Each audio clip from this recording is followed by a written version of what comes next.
go and climb for height prior to their display the short SC7 Skybound and the North American OB10B Bronco.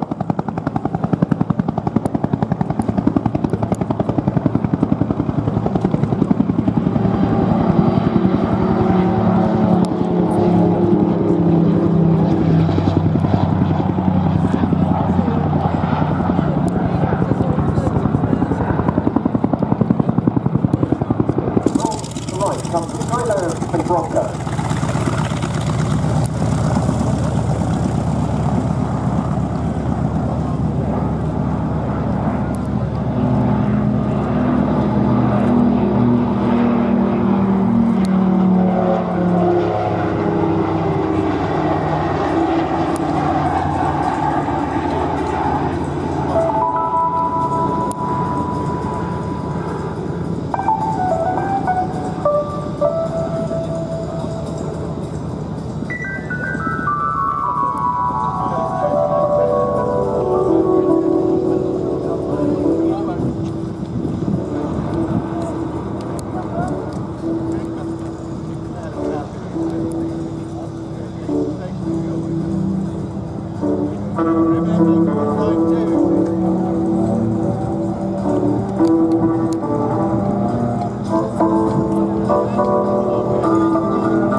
Regiment of the US Marine Corps of about 5,000 men and their supporting forces.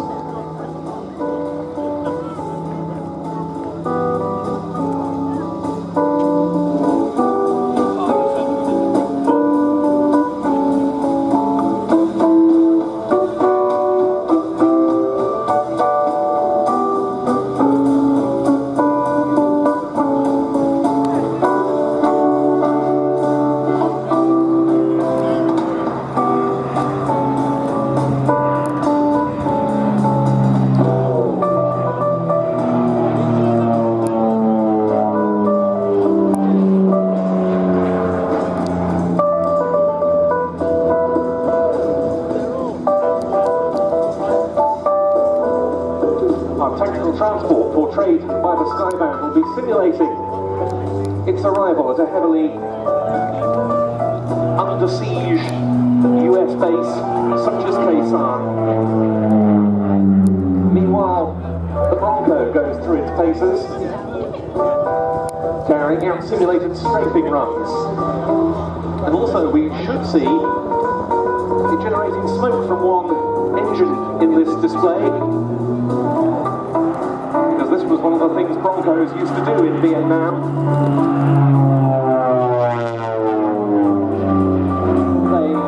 Smoke as an easy identifier.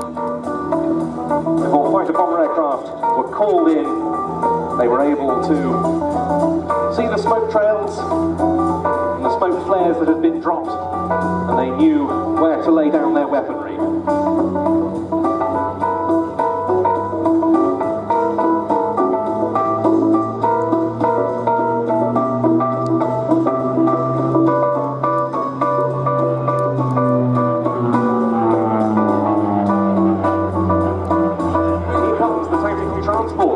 Skybound, in for a short landing.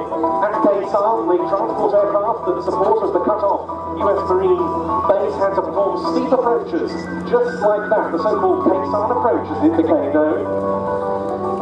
That was to minimise the risks from small arms fire from North Vietnamese troops located around the base's boundary.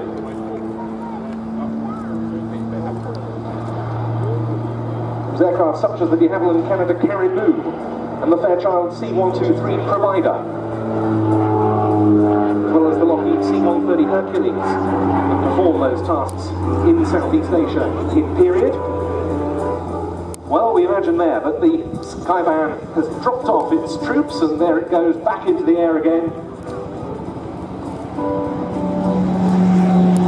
The Bronco, meanwhile, in service to Vietnam, the first to go into action. From 1968 onwards, with US Marine Corps OB-10A models on observation and forward air control duties. The US Air Force used them as well as forward air controllers, directing strikes by fast-jet attack aircraft, the AC-47 Spooky gunships, and by ground artillery. They provided post-strike damage assessment. They escorted C-123 providers engaged in the branch hand defoliation spraying missions. They employed armament of their own, machine guns and high explosive rockets against ground targets.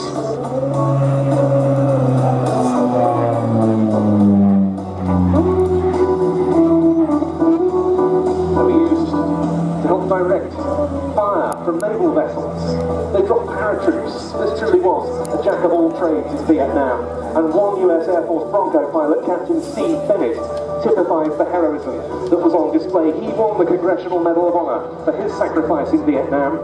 He was on a fire control mission involving US Navy ships when he was diverted to help some US troops who were under attack by North Vietnamese infantry. His aircraft was hit by an SA-7 surface-to-air missile and was ditched. That was a hazardous operation in an OV-10 with its high wing. His Marine Corps forward air controller managed to get out, but Bennett lost his life. In total, 81 Broncos were lost in Vietnam, mainly US Air Force aircraft.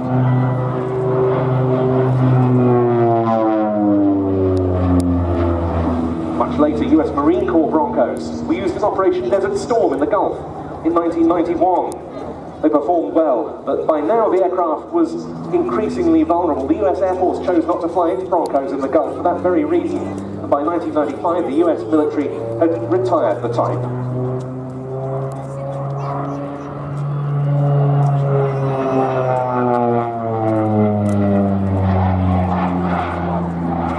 It's a remarkable testament to this aircraft's qualities that it's been considered for modern-day light attack and counterinsurgency needs. Two upgraded examples have been evaluated for the so-called light-armed warplane role for use in Afghanistan. This is next West German Air Force example, used as a target tug, hence the post-war Luftwaffe colours. Hence the warlike colours. It's coming in to land on Duxford's grass, and you can see the Bronco, which also has a good short landing capability, doing likewise alongside it.